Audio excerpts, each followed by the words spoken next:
తెలంగాణ రాష్ట్ర రోడ్డు భవనాల శాఖ మంత్రులుగా విశిష్ట భూమిక నిర్వహిస్తున్న పెద్దలు వారి యొక్క సందేశం ఇప్పుడు.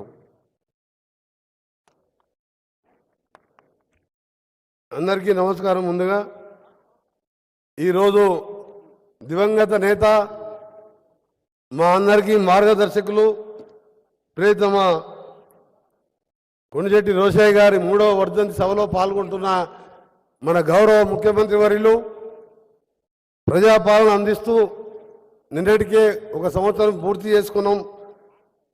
గౌరవ ముఖ్యమంత్రి రేవంత్ రెడ్డి గారికి, అలాగే వేదికపై ఉన్న పెద్దలు, మీ కమిటీ మెంబర్సు, అలాగే రోషయ్య గారి ప్రథమ పుత్రుడు శివసుబ్బారావు గారికి, అలాగే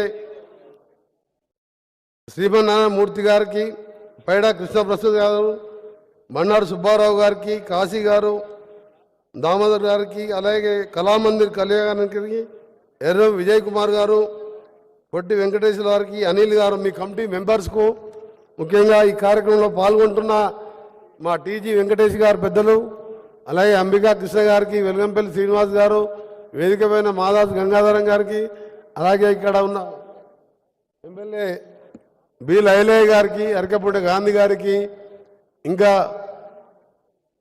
ఆంధ్ర ప్రాంతానికి వచ్చిన శ్రీరామ్ భద్రయ్య దాతయ్య గారికి, ఎమ్మెల్యే గారికి, ఇంకా చాలామంది ఉన్నారు. మీ అందరికీ కూడా నమస్కారాలు తెలియజేసుకుంటూ ఈరోజు 3వ వర్ధంతి సందర్భంగా ఒక మహనీయుని,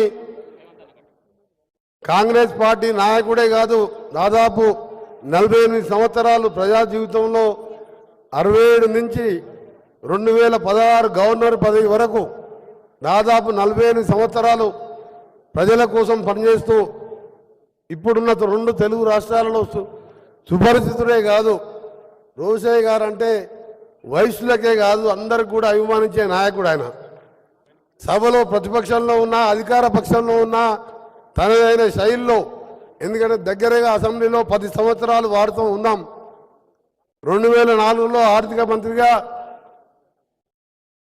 ఆ రోజు రాజశేఖర రెడ్డి గారు ముఖ్యమంత్రిగా ఉన్నప్పుడు ఎన్నో పథకాలు, ఆరోగ్యశ్రీ కానీ, ఉచిత కరెంటు లాంటి పథకాలు పెట్టినప్పుడు ఎవరు చేయలేరు అన్న సందర్భంలో ఆర్థిక మంత్రిగా 15 సార్లు బడ్జెట్ ప్రవేశపెట్టిన ఆయన అనుభవంతో ఈ రాష్ట్రాన్ని ముందుకు తీసుకోవడంలో వారి పాత్ర చాలా గణనీయం. అసెంబ్లీలో ఆయన మాట్లాడుతుండే అందరూ కూడా, ప్రతిపక్ష సభ్యులు కూడా కామ్గా వినేవాళ్ళు. మన గౌరవ ముఖ్యమంత్రి గారు అప్పుడు ఎమ్మెల్సీగా కౌన్సిల్లో ఉండే, మేము ఇక్కడ అసెంబ్లీలో ఆర్థిక మంత్రిగా ఉన్నప్పుడు ఒక చిన్న సందర్భం చెప్తా. ఆయన ఇట్లా అంత కోపంగా ఆర్గ్యుమెంట్స్ నడుస్తున్నాయి కొన్ని విషయాలలో. అప్పుడు చంద్రబాబు నాయుడు ప్రతిపక్ష నాయకుడిగా లేచి, రోషయ్య గారు నీకు కోపంతో పాటు వయసు పెరిగింది, ఇంకా తెలివి కూడా పెరిగింది నీకు అని చెప్పి వ్యంగ్యంగా అంటే, రోషయ్య గారు ఒక మాట అన్నారు.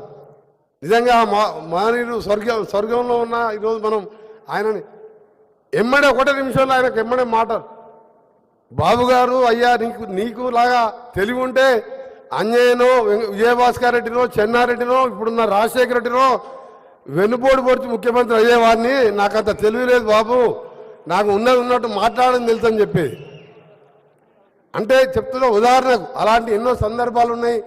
బడ్జెట్ ప్రవేశపెట్టడం 16 సార్లు ఆ రాష్ట్రంలో అప్పుడు ఉచిత కరెంట్ అంటే అందరు భయపడేవాళ్ళు.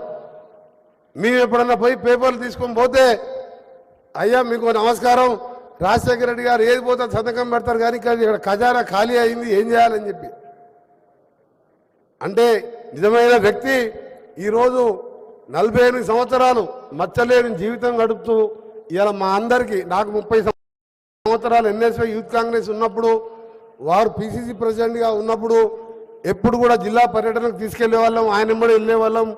మరొకసారి వారి జ్ఞాపకాలని చేసుకుంటూ మీ అందరికీ కూడా విజ్ఞప్తి చేస్తున్నాం. ఇవాళ ఒక ముఖ్యమంత్రి 24 గంటలు పనిచేసే తెలంగాణ ముఖ్యమంత్రి దొరికింది. గతంలో ముఖ్యమంత్రి అంటే చాలామంది మీరు చూడకుండొచ్చు, 24 గంటలు 365 రోజులు ప్రజల్లో ఉన్న ముఖ్యమంత్రి ఉన్నాడు.